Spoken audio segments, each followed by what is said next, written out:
Hello and welcome to another edition of the CEO's Chair. My name is Winifred Ampiao. This is the only program that inspires you to do things that scares you the most. My guest today is a result-oriented individual with excellent influencing and negotiation together with communication skills. He has over 20 years of senior executive level experience and leadership in the industry and governance. He was the former CEO of the Ghana Minerals Commission between the year 2014 to August 2017. Prior to that, he was the CEO of the Ghana Chamber of Mines.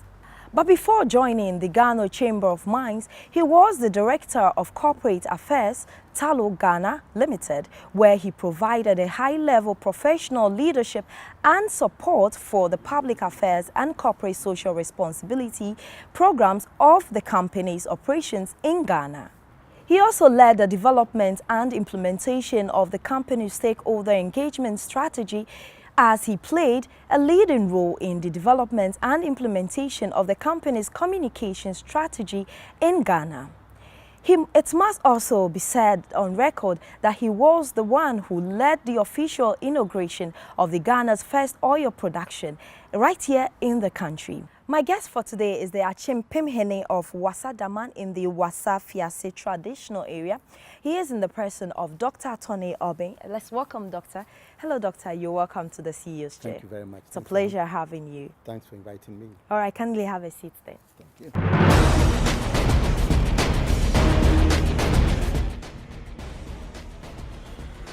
Hello, Doctor. You're welcome to the CEO's Chair. Thank you very much. And it's a pleasure having you today. Pleasure to be here. How has it been so far as in terms of your career journey? No, it's been very good. Very, very good. I think that I've been very lucky.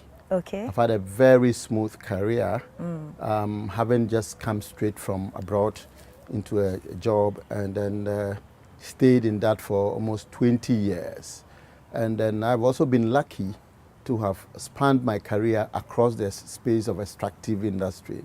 The mining, which is a solid side, solid mineral side, and then the hydrocarbon side, I mean the oil side. So I think there are not too many people who have had that opportunity. I've also had the opportunity to work at a very operational level, at a mine level, and then moved on to corporate level, and then moved on to advocacy in terms of my work with the Chamber of Mines, and then at the regulatory level. So I am really happy, and I thank God for that opportunity. So that gives you a broader perspective of the industry. And from where you sit, you've contributed significantly to the growth of the extractive industry in Ghana, and we appreciate your contribution. But how would you assess the mining sector in Ghana? Well, mining is, Ghana is a mining country, whether we like it or not, because even prior to the arrival of our European guests, our ancient grandfathers and mothers were using, mineral products.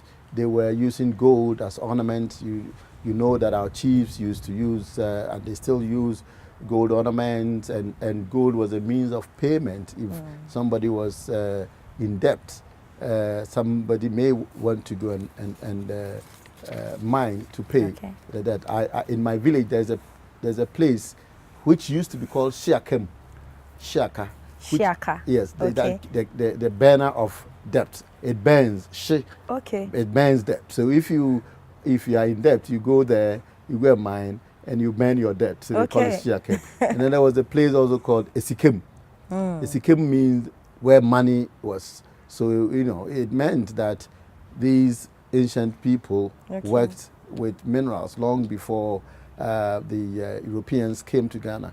But even since they came, over 120 years, we've been mining. So we have no option than to call ourselves a mining country. We are mining quite a number of minerals. Even though, for me, we haven't mined most of the minerals that could have been mined at the level of commerce, at a commercial level. We have only mined gold, diamond, bauxite, and manganese.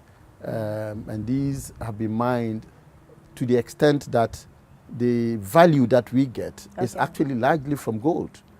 because if you look at the indicators and the statistics, you see that about 95% of the value of our minerals come from gold. So somehow it limits our ability to be dancing and saying that we mine a lot of minerals.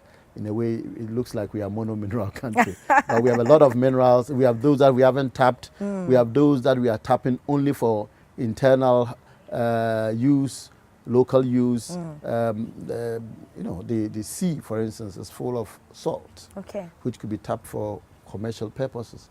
So opportunities are there to be looked at. Yeah. So based on that, it means that we're not doing bad when it comes to the mining sector in terms of revenue. Would you say that we are not doing bad in terms of revenue mobilization from that particular sector? I think we could have done better. Okay. We're not doing bad, but we could have done better. I mean, we're not doing bad in the sense that for close to 15 years or so, mining has always led the local mobilization of revenue, internal revenue. Mining has led. I think in 2012, 2013, as much as 28% of our mineral revenue came from mining sector. I mean, of the overall revenue came from the mining sector. Again, if you look at the foreign exchange sector, since 2000, the mining sector has led in the bringing in of foreign exchange in the country. I mean, the range is between 39 and I think 46 or so. That percent of the country's merchandise export value is from the mining sector. So you would say from that side, we're not doing badly. But from the side of the potential of getting more, we haven't exploited that well enough because, as I said, these are coming largely from gold. How about other mineral resources that we could have made a bit more? How about the bauxite? How about even the feldspars? How about the other minerals that we haven't dedicated enough attention to? Sometimes, I mean, even rock aggregates could be exported. Some countries are looking for such materials for building and for road construction and all that. We haven't paid enough attention. But I think that it's also, we don't need to beat ourselves to pulp when it comes to these areas. Sometimes Ghanaians, we have a habit of beating ourselves to pulp on every minor thing. But I think the mindset is there to kind of try and exploit the remaining minerals. But are you pleased with the way revenue mobilization from this particular sector has been used? Are you pleased with the way we're managing the revenue mobilization from the sector? In 2013, if you Google, I was the first, perhaps, to advocate for the setting up of Mineral Revenue Management Fund. And I think, I'm glad that the current government picked that as part of its manifesto. I mean, I realized that I was probably the first person to have made that advocacy. So in current circumstances, whatever is generated from the mineral sector goes into the central fund, the consolidated fund. So how that money is used, nobody knows. You know, there's no defined areas where the mineral revenue must be used, which is to me a worrying thing. We need to, because of the nature of natural resource, we need to be able to understand how we got the revenue and how we used the revenue. Because the natural resource, as they are not for me and you alone. They have been put there because you and I didn't put it there. We came to meet it naturally. That's why we call it natural resources. It means that the future generation has a stake in that. So we need to exploit and use it in a way that it will benefit the future generation. The way it will benefit the future generation should not necessarily be the presence of gold or diamond. If the future generation can go to hospital and access good health care because the current generation developed that, it is good. If the future generation can access good roads and they can travel faster to do their business and to carry on their activities, because current generation use the money wisely, it is also a way of doing that. Okay. But in case of mining, and I'm not going to, chastise anybody. I'm going to say that you don't know how the money is used. Okay. It is part of government overall revenue that it receives. So, and government decides how it uses those. So I think the idea of establishing minerals revenue management fund is something that we should look at carefully. Okay. Let's talk about this issue. This has been a very critical issue. I'm sure Ghana is no exception. Galamsey, illegal mining. And the fight against it, we've seen both past and present administration putting in a lot of efforts to be able to fight against illegal mining. In your opinion, how far have we come in the fight against illegal mining? And do you think that we will be able to mitigate this particular canker? First of all, illegal mining has been with us for a very, very long time. And in the countries that have illegal mining, they also face a similar problem. What hurt me is the fact that laws were passed to allow for people to do normal, regular mining. You see, in the past, in fact, until 1989, it was illegal for anybody to do small-scale mining, completely illegal. Now, government allows for that to be done legally, but yet you have people who don't want to go according to law, which is a problem. I started talking about this long before I got to the Chamber of Mines and the Minerals Commission. I wrote about them. A lot of reasons why people do that illegally. Okay. Part of it is politics. Part of it is pure politics. And I'm not saying it because I'm saying it now. In 2009, I did an article which was published in, I think, Resource Policy or something. And I made a statement. Exactly. Now, the truth is this. Whenever elections are close and people are making campaigns, they are doing their campaigns, the presidential candidates, they would normally give assurance to the illegal miners. It is not only one presidential candidate. Let me say this. Almost all the presidential candidates, if you would go to campaigns in Prestia, Obuasi, by the past presidential candidates in the Fourth Republic, perhaps the few people who haven't done that, they are known, but they are not the ones who win the elections eventually. But those who eventually win, they have, in a way, given assurance to illegal miners rather than encourage proper small-scale miners. So when they come to power, their first attitude is to now see the reality and say, look, let me either confront or sit somewhere and keep quiet. And so the previous government tried that in 2013 or so. They used force to try to stop it. And this current government, and I really like the idea that the current government has been very bold and said, we are going to stop it. I put my position on, the president said, I put my position on all that. My little advice, and again, I should be very careful here, but I just left the place and I don't want to be seen to be critical. I'm sure as I was there, we discussed, eventually the use of force alone will not solve the problem. So what's the best option? The use of force, the show of force is fine. And if we can sustain that, but we can't. We can't keep the military there, infinitum. So we will, at a point, stop. I think, and I always have said that we can do this through policy, through technology, through alternatives, because anything that has human intervention, the tendency for the other side to infiltrate is very high. And we have seen it in the past. I have heard it. I haven't seen it in the present situation. I was in Ivory Coast talking, and there were some military people and soldiers, Ivory Coast. I was in a conference, and I said, look, sometimes we overburden our security forces. Because if the security force goes to a place, and sometimes some people tell, oh, look, please don't arrest us. We're going to give you what will be equivalent to your 3-year salary. Your 3-year salary. You break and say, should I look at my family things or should I look at my morality? You see, when you are confronted with that, you have a few very strong, morally strong people who say no. There's always a tendency. So for me, my feeling always has been that where we have difficulties, let us apply technological intervention. Now, when I was at the commission, we tried to do, and I think it's been done, to digitize all the cadastral maps. That is the maps where people apply for the concession and all that.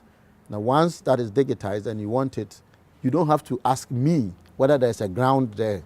You know, you have taken the human intervention out. Okay. You know, and so in the small scale mining area, we proposed the use of tracking devices on, and I've said it before, recategorization, tracking technology and all those things. I've said it whilst I was in my office, in the office, sorry. So I think everybody knows my position on this. So much as what is happening now is good, I think our focus must be more on the water bodies. Okay. As for the water bodies, it's a no-go area. The law doesn't allow anyone to go there. So anyone who goes there, even if Minerals Commission staff gave them the right, and they won't, I know that it is not possible to do that. But people go there.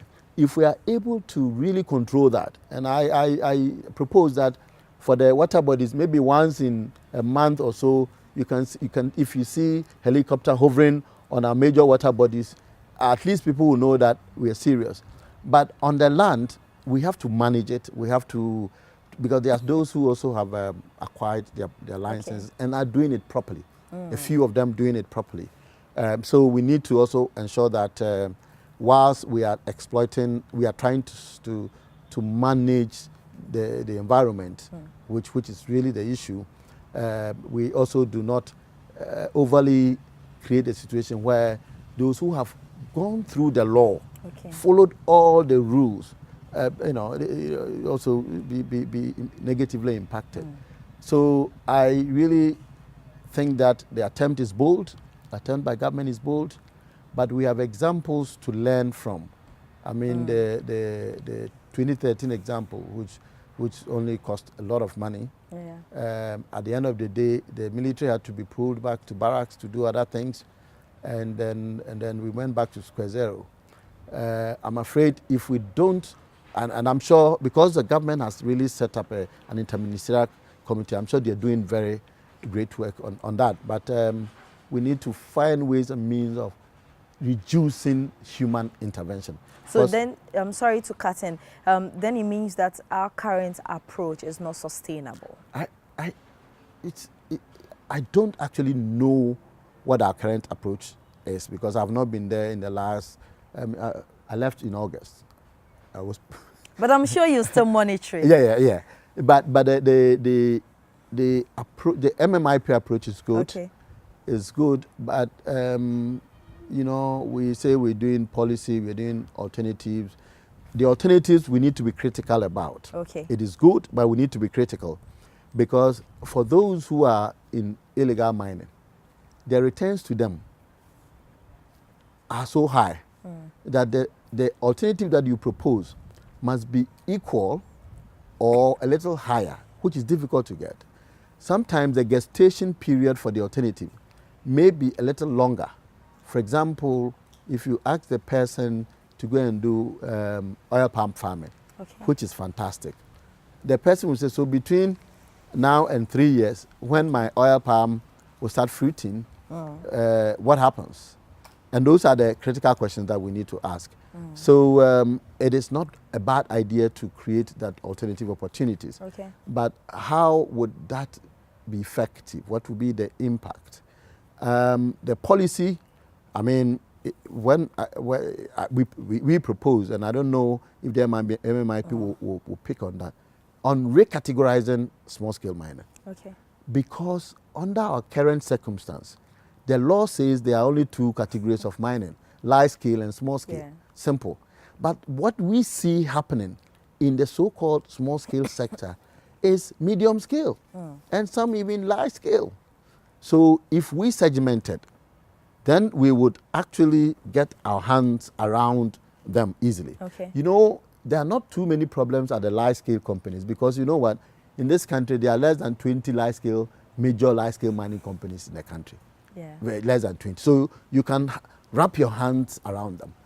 If you recategorize, you get those who are a little bigger. And then you can, and some those bigger ones, because the investments are big, they want to protect that. So I think that is something we need to look at. Okay. I mean, we propose that, it's there. We need to look at that. And then see, and we should continue to educate. Okay. And Ghanaians must also understand that if you destroy your environment, if you destroy the water bodies, you will be in Accra thinking that mining is done only in Wase Kropon. So you destroy Ankobra River, and then you'll be there, somebody will buy fish from Ankobra and then come and sell in Accra. You wouldn't know that it's from Ankobra. You sit in your room and you'll be eating happily. You might be imbibing mercury. You might be ingesting in yourself mercury. So it's a collective responsibility. But I think education is very important. Okay. And we need to continue to do that. If we take a look at the fight against illegal mining in the country, for instance, critics have come out to say that, well, the Minerals Commission, to some extent, should be blamed for it, because they've given a lot of licenses out, and therefore they are unable to manage the activities of these individuals who are operating. Probably they took the license on the background of maybe operating as a small scale, and then they end up doing something else or going contrary to what the license were actually given to them. Do you agree to some of this issues coming up? I don't agree. At the time I was leaving, I think there were a little under 2,000 licenses from 1989 up to date. A little under 2,000 small-scale mining licenses given. Small-scale licenses of 25 square, I think, acres or so. Okay. So if you look at the people involved in small-scale mining, they are in the millions. So it is not the 1,800 or so licenses given. Now, if you don't give at all, they will go and take it anyway. Okay. And out of that, you could see that there were those who were following what the law also requires. And the law did not stop us. I mean, I was in the Minerals Commission for 42 months. So some people think I was there for years, but I was there only for, I think, about 42 months, for three years, 8 months or so. So this has been a long journey. But the truth is that giving the license is okay.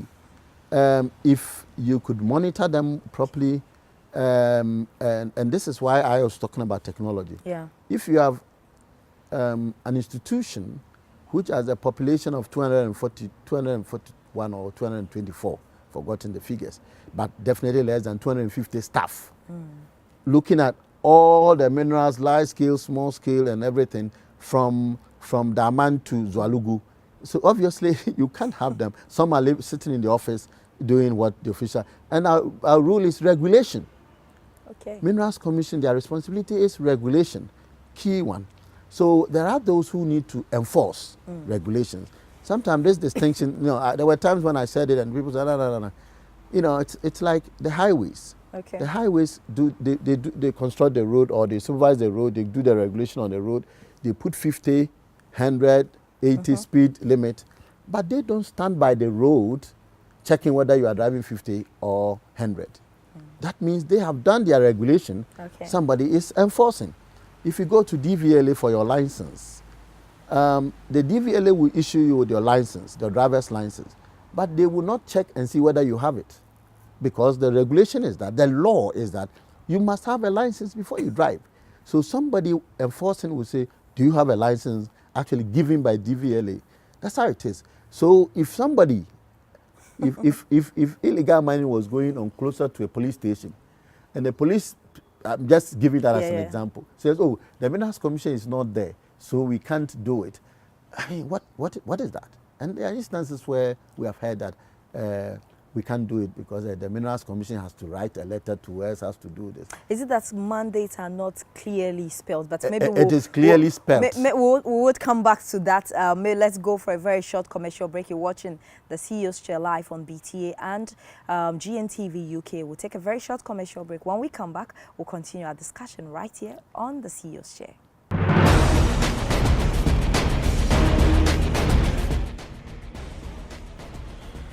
welcome back from that break. You're watching the CEO's Chair. We're talking to Dr. Toni Aubynn, and we're having a very interesting conversation.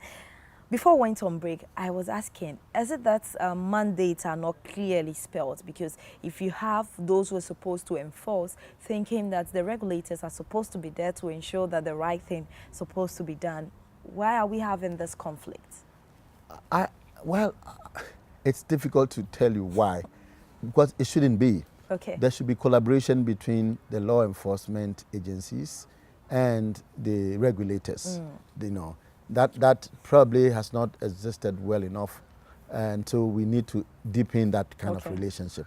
And we also need to be committed. You know, mining has to deal with gold, and gold has to deal with money. So there's a tendency for people to play cash against regulation, against enforcement. We know it. It is not a secret. There's those temptations. We heard, in my time, we heard that there were some, when the DISEC, the District Security Committee, met to do something, they took a decision against illegal mining. Yeah. Within seconds, the people there would have heard, you know, because possibly somebody has an excavator there that has to be protected. Somebody's ankle is spat, or the concession belongs to somebody who is also a security in an enforcement environment. So, or even in regulatory environment. Okay. So these are the complexities, and it's more about Ghanaian attitude also. Our attitude that these things, they will just not last. Let's go and do it. And then if you are accosted, if you are arrested, they please, you know, just look. And if you don't accept, you'll be the victim. You are very hard-headed. You are, you know, you are not kind. You know, sometimes people who do their work well, they get punished. It's true. People who do their work well, they get punished. So that's part of the attitude that we need to collectively change. But as you said, we need to deepen the relationship between regulators and law enforcers, because the role of the regulator is not to enforce necessarily. It can monitor. It can monitor to see, and when they are monitoring, they oftentimes monitor those who they have given the license to work. Now, if they see anyone doing it illegally, they would often go to the law enforcer. You see, because they won't have the capacity to enforce the law. And these things must be clearly understood. Yeah. Doctor, let me find out from you. You left office as the CEO of Minerals Commission just August 2017, not too far. What would you say were the major challenges that the commission were confronted with at that time? Well, first, I think there was the numbers and resources. You know, as I told you, for the whole country, there were 240 or 224 staff, including officials. You know, that number is not enough to monitor everything in the country. Yeah, that was a challenge. Again, there was also a visibility problem. You know, I believe that before I went there, and when I was at the chamber, people thought that the chamber was higher than the Minerals Commission. In fact, that was the perception. The perception, because the commission was very gentle and quiet, and you know, was typical regulatory agency that didn't want to rock the boat and didn't want to say anything. And so, given my background, I went there, and then in fact, the first time I went there, I met with the media and told them this is what I want to do within the period that I will be there. So then the media got interested. Obviously, they had also been with us at the chamber, so a lot of them also just followed me. So the things that we did, we tried to make the public aware. It was also a negative and a positive, because once you open up yourself, you open up yourself to also the negativities. So I think that was one of the challenges, becoming visible, letting people know that you are the regulator and you are you know, doing A, B, C, D. So that was a challenge. And then there were a few trust issues. The public had trust issues about what we did, whether even the gold exported. Did we really know how much gold was being exported and things like that? That was part of the public problem. They thought, look, we even don't know how much gold is being exported and all that. And then a few other challenges. The challenge of the autonomy, the semi-autonomy of the commission. You see, the commission is supposed to be on its own, largely, be an agency of the Ministry of Lands and Natural Resources, but largely autonomous in its regulatory functions, and as a key advisor also to the ministry. So there's always a tendency that whoever is a minister would want to make sure that he's got a firm grip on the commission. Okay. So that separation was not clear. I remember when I went, I saw a letter that said nobody should, it was from the ministry, nobody should issue a mining permit? No, I think it was nobody should receive process application unless it has come through the ministry, which was really the direct opposite of why the commission was set up. Yeah. The commission was set up to take out political discretion from the beginning. The Minerals Commission don't sign licenses. Finally, it goes to the minister. So the minister will have it say at the last, but the minister doesn't say, you process this application for them. Otherwise, you will do it for, because we are in a political environment, it is a tendency for you to consider your people, your party people, your friends. Exactly. These are tendencies that are natural to all of us. So the law saw it wise to create a certain autonomy for the commission. So when I saw that, and I told them, but this is wrong. I told my staff, my colleagues there, and then they said, there's a letter to support that, so there's nothing wrong about it. I said, but the letter is also wrong. That letter shouldn't have come at all. So I wrote to the ministry and said that I think this is wrong. The process should start from here as it is, as the law says. Yeah. And so it will come there. So when I didn't receive any response from there. And when you don't, then you know that you are probably right. So the things were sort of revived. Now, the reason why I believe the minister did that wasn't for malice, and I must underscore. I think the minister had lost trust in the commission. Okay. Yes, there was this suspicion that people were giving concessions, people were not following due processes and all. So I believe the minister then was frustrated. So he wrote to say every application must start from the ministry. Which is contrary to the law, because in the past, before the commission was established, that was what it was. You start your application at the ministry, and you ended at the ministry. Okay. So these are some of the things, some of the challenges that you need to be able to understand the situation and try and propose a solution. I like the way you started this conversation. You made mention of the fact that the commission is supposed, that's the word you use, supposed to be independent. Yeah. But do you see that currently? Or you think that sometimes there's still some influence where it's difficult for you to tell if the commission is still independent in terms of executing its mandates? I often get confused with independence and autonomous. Okay. Now, one of them is what the commission is. Now, it is not completely, I think it's not completely independent. Okay. It is autonomous. That is why it has its own board. The commission is run by a board, is a corporate entity in a way, and it can be sued it can sue. Yeah. So that is where its autonomy comes from. Okay. But at the end of the day, it's the board has to report issues to the minister. It has always been difficult to get that done. And it depends, I believe it depends on the personality of the leadership at the commission. Okay. Because the minister is, the minister all the time would be more powerful than the commissioner or the CEO of the commission. And you are not going to be picking fights. In Ghanaians, we don't like picking fights, even when we are genuine.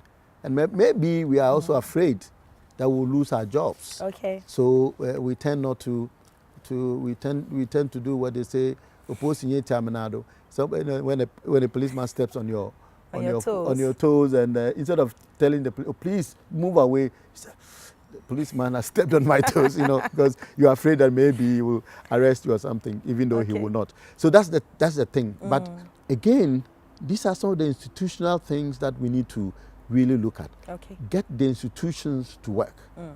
Get them to work according to the law that has been established. Because the laws are there. Yeah. But oftentimes, we get other things come in. And I'm saying this across board because really, I'm saying it as a Ghanaian who has had the opportunity to see both sides. And I think that that thing creeps easily into all the so-called autonomous agencies and institutions. Sometimes it's not easy. It's not easy. There's this trend happening in the mining sector where most workers or employees are now being asked, or the latest trend is that they're going to take workers on contract basis just because they also want to protect the business due to current challenges confronting the sector. Do you think that that's the best way to go? Winifred, you are putting me in a very slippery slope. I don't know what to say about this because really you're talking about labor issues and mining issues. I think in situations like this, the best way is for labor and the mines to dialogue, to talk. Managing a business entity is always complex. Okay. And so you want to see what works, but you want to do so not at the expense of people, of the workers. So it is very complex. I really have to be very careful. I can't pronounce a judgment on it. Even if I have, it will be in my head, because seriously, you would see the union having a point. They have a very good point, but you could also see management having a point. I mean, the mines, if by reorganizing, the work will stay. If what they are saying is true, then you would rather have that and keep the mine going. But if what they are saying is not true, and I don't have the full fact, then you want to question why you want to do that. So, so it's a very complex thing which I can't sit on your national television, which goes beyond Ghana. But you can offer some form of advice. Yes, the advice here is that for both parties, please sit and talk. You should get some credible, interlocutor to try and sort this thing out. We should try and understand for the side of the union. You should try and understand what is in it for us, in case we agree. In case we agree, what would be the implication to employment, to our conditions of service, and all that. But business must also look at whether they must do that. Must they do that at all? Or can they tweak something and maintain the status quo? These are all complex because the world is changing all the time. So it is very difficult. But there's nothing more difficult. There's nothing that cannot be solved by the two parties sitting together and talking their heart out, possibly with a credible interlocutor, a credible arbitrator, or these things you don't even need a formal official. Some credible interlocutor talking to that side and talking to this side, and then getting things work, because it should be in the mutual interest of union and the company. If you were given, this is just a very simple question, Joe, but if you were given the opportunity to change something at the Minerals Commission, what would you love to change? There are a lot of things that have to change, and there are a lot of things that are changing. Okay. I think that the issue of digitizing the cadastre system must be pursued, so that you can sit in the comfort of your home and apply for concession, or find out which concession is available and all that. This will take away the suspicion that staff at the commission do some deals with. I didn't see that myself, but that is a strong perception. Okay. That staff, some of them create problems by giving creating the impression that this land is available. You never experienced that? Not major, but the public did experience that, or at least perceive of that. So I like the issue of limited human intervention. Okay. Secondly, I think the fight against illegal mining, we must focus on illegal mining. Okay. The fight against illegal mining.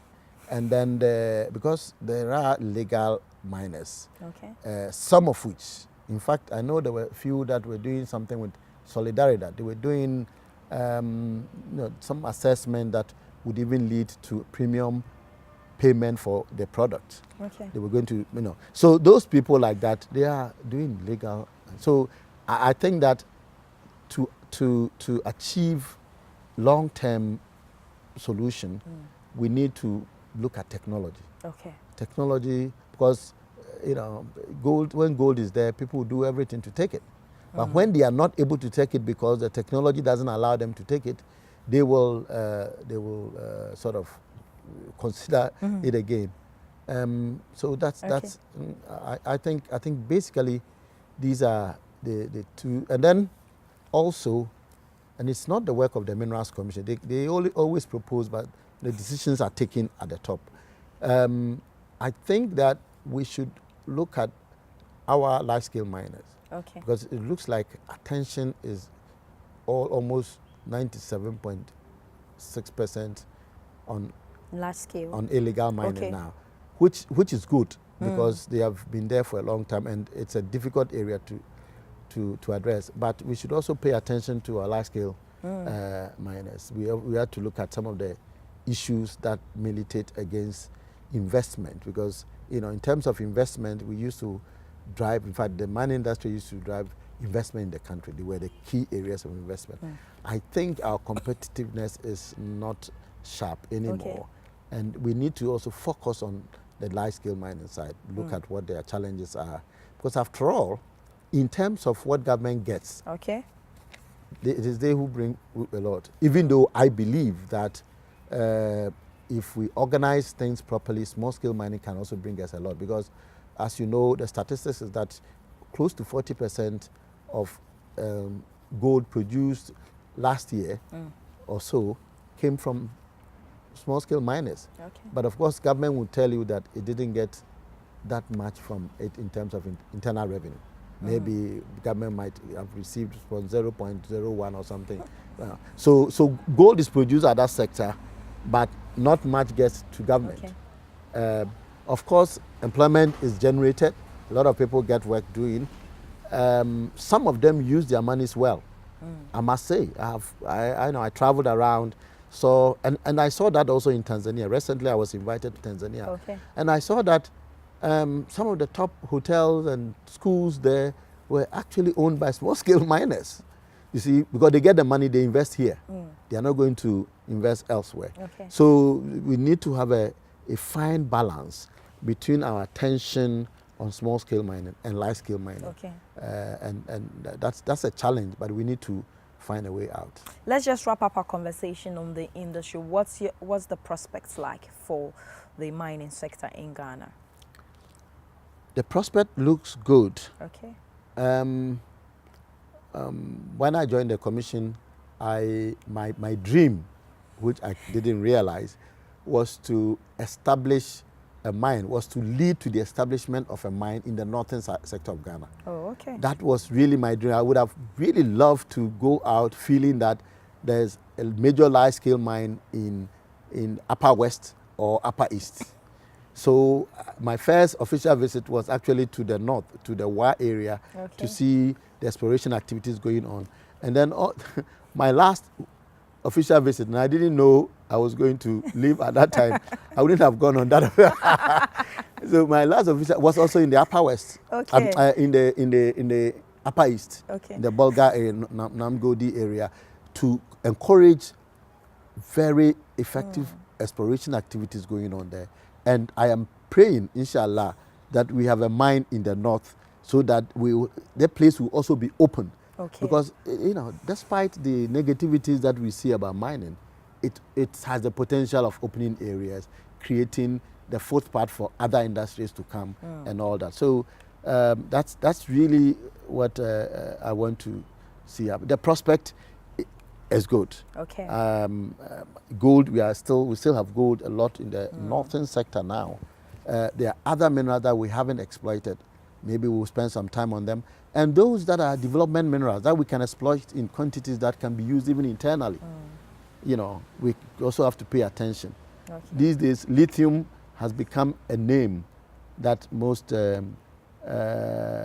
mineral watchers are looking at. And I believe there's lithium somewhere.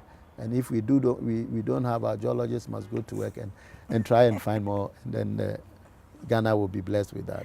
Okay, so huge prospect for the mining sector, but one way to go in addressing the challenges confronting the sector is for us to try as much as possible to introduce the use of technology to mitigate some of these challenges. On that note, we'll take a very short commercial break. When we come back, we'll be digging deeper into his personal life. We'll be right back after this break.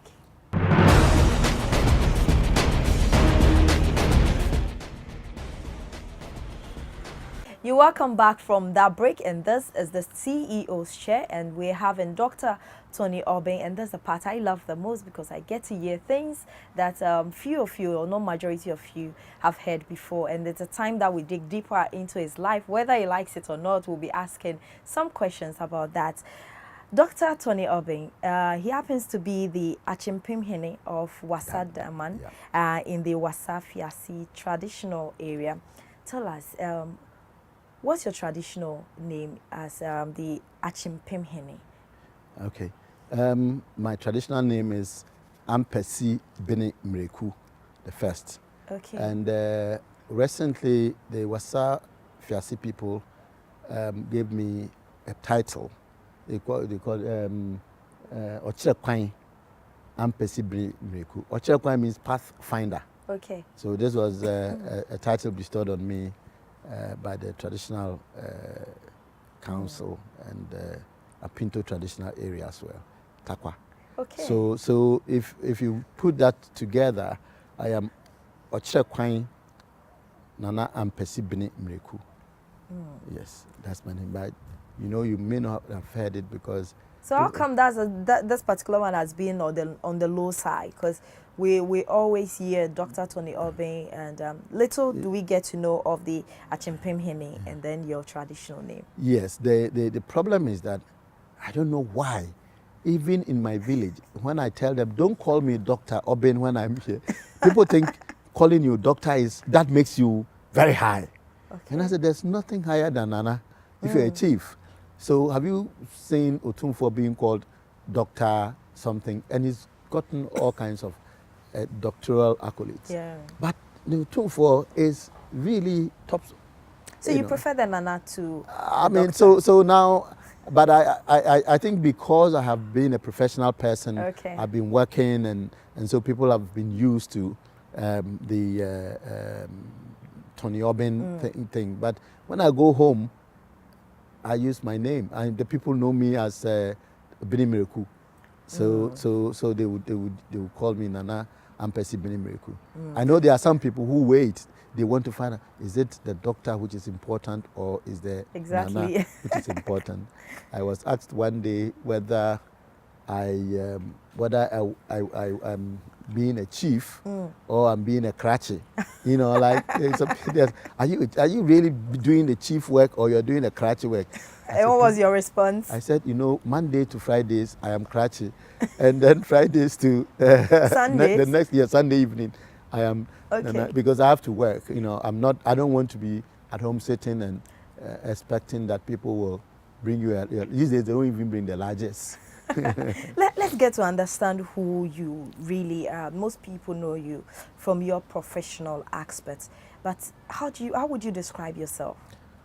Well, I am a very focused, very affable, very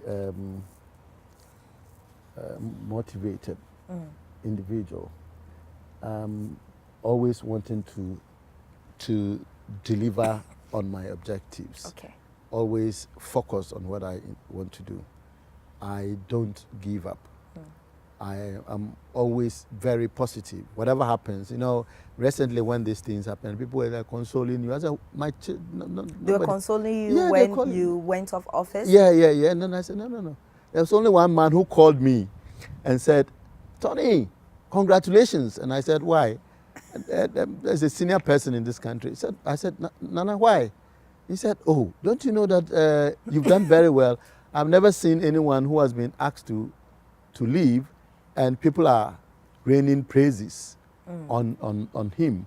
And I listened to the news media and almost everybody is recounting your contribution and all that. So you must be very satisfied. And I said, yeah, I mean, I never thought that I was going to stay there till kingdom come. But were you expecting it? Like expecting what? For instance, you left office in August 2017. Yeah. Were you expecting to leave? I was not, honestly, I wasn't expecting it because my understanding was that I had a contract up to March this year. So my target was, and I had all the assurances that, look, and then also thought that I have been a professional. I have never gone to campaign to get a position. I was invited when I had a job in the private sector. I didn't go applying. And when I was invited, the thing that was told me was that come and do something for the state. Okay. Nobody told me come and do something for a party or for something. And the words that were used, if I tell you, it was really exciting. Come and do anything crazy to change the place. That was a word, I mean, the one-on-one word that I got. One-on-one conversation. So I felt I was just a professional who has gone there to do my work, who in my estimation had 4-year contract. So, and since I was working effectively with my colleagues, even with the coming in of a new government, I thought that at the minimum, I would just finish your term of office. Yes. And if it will not be renewed, then that's okay. That's okay. So that came as a surprise. It came, and there were a few things that happened before then, but which indicated that it wasn't. Well, I would do the term. I'll finish my term. Okay. But you know, we are in a political environment. Our country is a bit political country. Let me say, even if partisan. In a way that I always suggest that we need to look at that very carefully. Because, and I've written it somewhere, that gradually we are losing our citizenship as Ghanaians. Okay. We are gaining citizenship as party members. You know, so we tend to look ourselves as, which party do you belong? Unfortunately, there are some parties that if you belong, it's probably not dangerous. But doctor, let me get to find that. I know I'm not going to ask you that. But how do you combine your royalty aspects and then your professional aspects together with the family? Because I know you're a family man. Yeah. How do you combine all three together? Yeah. Well, I do it by planning. Okay. I am involved in a lot of initiatives. You know, I am a chairman of a football club, Midiama Football Club, the best football club in Ghana. And then also I chair the Amenfima Rural Bank, which is the best rural bank in Ghana. If you don't believe it, go ask Ghana Club 100. They will tell you. And they've done that consistently for 3 or 4 years. Okay. So yes, but I plan my time. I plan my time very effectively. And then for the traditional side, my father is the chief of the place. And so I don't have to be physically there all the time. I can always be communicating. No, we are in a digital world, so even in chieftaincy we have digital. But I go there. I go very often. Whenever there is a need for me to go, I go. I don't joke with that. And then when I have to communicate with the people, I mean, I do that effectively. So I think, and God has given me strength. Some people ask, we have never seen you sick before. I said, well, that one you should ask God, because really God gives me the strength to be able to do that, and I'm very grateful, and I count myself very lucky. Very, very lucky. I don't think I am exceptional. I don't really think I am anything other than the ordinary, but I have been so lucky, and God has been good to me all the time. Has there been any instances where you've actually hit the rock? That's a good question. I'm sure I have hit the rock before, but I've always overcome the rock. You see, I haven't allowed rocks to overcome me. That's very important. Yes, you have to climb it if you have to. Yes, you do some things and you hit the rock. And I'll give you one rock that I hit, which I overcome. You know, in February 2016, there was an invasion by illegal miners in Obuasi. And nobody knew how that happened. And all effort had been made, and it was still there, about 6,000. We managed. That was a rock, real rock, very difficult to, and it was getting to elections time. So in elections time, you have to deal with these things very carefully, because politicians are always counting on numbers from all sides. Politicians from all sides, numbers are very important. So, but I thought there was something terribly wrong with that invasion. So we went there. I one day went with one staff, no security, nothing, and met the Small Scale Miners Association in Obuasi, and met some numbers, maybe about 300 of them. Had a meeting, told them that they would have to leave the place because that is not going to be their permanent place. Somehow I took it upon myself, took a few permissions, and then took it upon myself to set a negotiation arrangement going on. We thank God that before November, I think around November, October, November, we managed to get almost 6,000 people down the underground out without anyone being wounded. Because the fear was that there was going to be a clash and all that. But we managed to move them. For me, that's my pride, that we were able to negotiate them out, even though they went there illegally. We needed to negotiate them, move them out so that the mine would be available for all Ghanaians. I think that's one of my proudest moments after hitting the rock. We also set ourselves up to develop the cadastre. The commission had discussed that. It's not a new thing. They had discussed it many times, but not a bold decision had been taken to go and have it. Now we do have it. When I went to the commission, there were about 9 or so concessions, the mining leases that had not been, what is the word that is often used? The parliament has to ratify. And some of them had been there as long as 9 years. So we went, and then quickly we moved them and ensured that our minister presented them, and we got them ratified. We pushed for most of the laws that we see now, the small scale mining revised law. We did that. We also did the Minerals Development Fund law. That is now available for use and all that. So it gives me so much pleasure. We also started. There was a mining policy, Ghana mining policy that had been there. It's been in the work for a long time. We went and put horsepower behind it. We got it done. So our time is up, but I can't let you go without you disclosing briefly what relaxes you. What relaxes me? Yes. Good question. I will not tell you. Oh, you have to tell us, because I'm sure there are other people who have busy schedules like yourself, but they find it very difficult to strike a balance. So if you can just tell us briefly on that. When I have a very good book, and I normally would go through my emails. And sometimes when I'm sleeping, I have my iPad with me going through my emails. Maybe that's what relaxes me. Oh, really? But I am also a football fan. So after watching. But a massage is not a bad idea also. A good massage. Relaxes you. Relaxes me. But I don't get it often. Well, why don't you get it often? So unfortunately, my time is up. It looks like we're having a lot of issues coming up. Oh, yeah? How come you don't have that often? No, you see. Or we should save that for another time. Yeah, save it for another time. You see. Maybe I'm not available often. Oh, okay.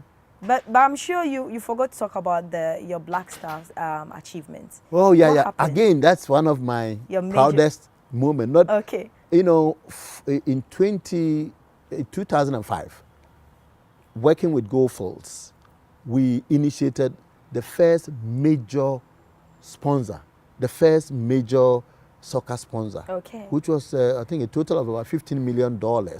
That culminated into the qualification for the first time of the Black Stars to the World Cup. And they did very well, as we know, when we went to Germany. And then our exploit in South Africa is also over there, apart from our unfortunate penalty. You know, so I think that was really a proud moment. You know, being able to raise funds, and at a very difficult situation, because the process was very complex, and somehow, strangely so, I didn't understand why it was complex. It needed not to be, but we managed to get the corporate entity to give money, and the Black Stars did very well. They were revived, as it were. So we'd like to say thank you to you, Dr. Toni Aubynn, the Achimpimhene of Wassa Daman, in the Wassa Fiasi traditional area. I'll not be able to pronounce your traditional name, but forgive me. But that's the popular name everybody we all know. That's Dr. Toni Aubynn. Thanks so much for your contribution. You have really contributed greatly to the development of the Ghanaian economy in your sector, from the extractive industry, and also your contribution in football cannot be taken away. So thanks so much. We wish you the very best of luck in the years ahead of you.